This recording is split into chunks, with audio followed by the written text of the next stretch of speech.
Hallo, ons is nou besig om na die lewe volgens Wim Vermaak te kyk. En in hierdie video gaan ons gou oor van die karakters gaan.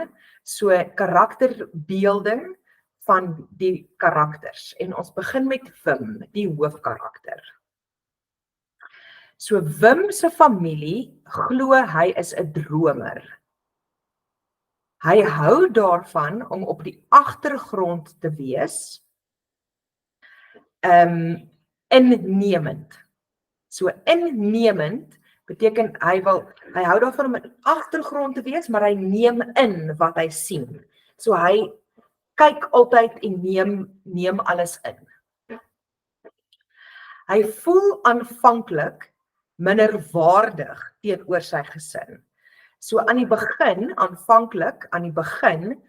voel hy asof hy minder werd is as hulle. So hy is nie so 'n uitstyger of so ambisieus soos sy pa en sy sussie nie. So hy voel asof hy nie regtig daarin pas nie. Hy is 'n omgee mens.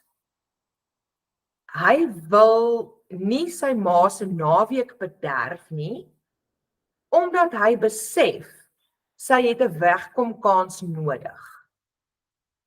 So eerder as om sy ma vir hulp te vra, sal hy eerder sukkel en self regkom, want hy besef dat sy ma het dit nodig om bietjie weg te kom. En hy gee om vir mense.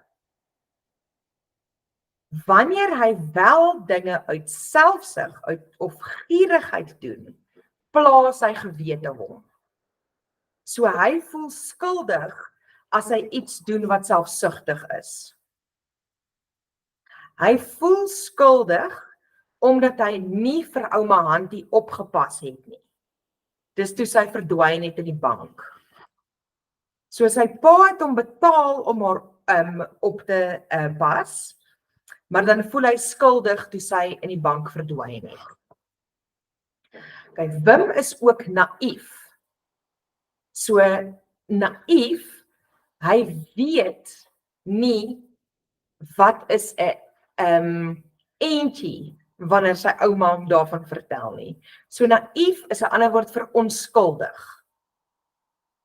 So hy is ook vindingryk. So vindingryk beteken hy kom op met nuwe idees.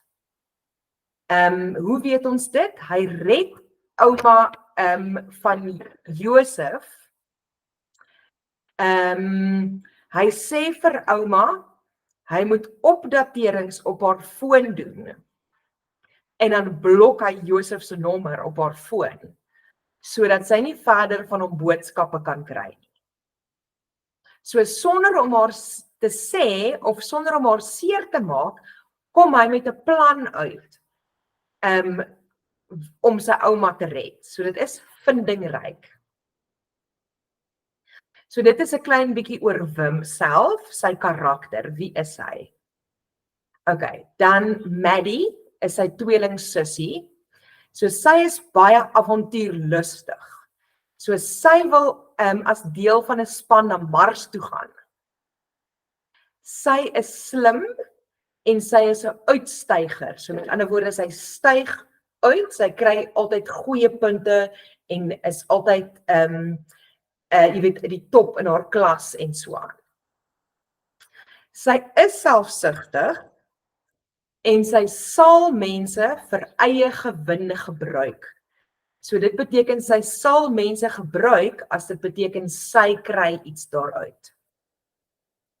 So sy sal vir Wim 'n guns doen, maar net as hy haar betaal, teen 'n prys. Tog gee sy om, al maak sy asof sy nie omgee vir ander mense nie. So gewoonlik maak sy asof sy glad nie omgee nie, maar eintlik weet ons dat sy wel omgee vir mense. So sy maak vir ouma kos, soos wat ouma daarvan hou, toe haar ouers weg is. So dis een rede hoekom ons dit weet. En dan ouma Hantie So dis die ouma wat by hulle moes kom bly het. So ouma Hantie het 'n sterk verbeelding en sy's baie dramaties. So mens kan ook sê so 'n sterk verbeelding, sy's partykeer 'n bietjie paranoïes. Sy dink mense volg hulle of luister hulle af wanneer hulle nie eintlik dit doen nie. Sy is goed gelowig. So dit beteken sy glo goed, sommer net maklik. So sy word maklik verneuk deur mense, so mense gebruik haar maklik omdat sy hulle glo. So sy glo in die goedheid van mense en word dus maklik deur die internetboef verneuk. Okay, sy is wys, so sy het baie kennis en sy gee baie om vir mense rondom haar. So sy glo sy kan iets vir Josef doen om te help.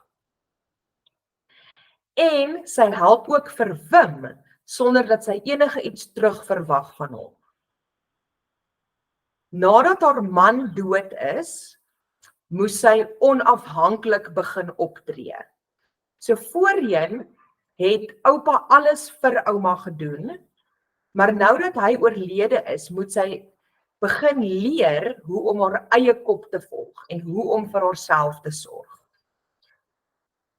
Okay, dan het ons Dolf Vermaak, dit is Wim en Maddie se pa. Dolf Vermaak is 'n suksesvolle advokaat en hou daarvan om in die kalklig te leef. So in die kalklig leef, in Engels is dit limelight, dit beteken hy hou daarvan dat mense hom raak sien en dat mense weet wat hy doen en hoe awesome hy is. Okay, so sy werk is vir hom baie belangrik. Maar wanneer dit nodig is, staan hy agter sy vrou en sy gesin en hy sal enige iets doen om hulle te beskerm. So al is sy werk vir hom baie belangrik, neem dit nie sy gesin oor nie. Okay, dan het ons Wim en Maddie se ma, Sonja Vermaak. Sonja Vermaak is 'n kunsdosent.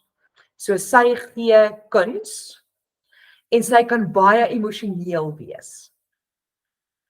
Sy hou vas aan haar herinneringe.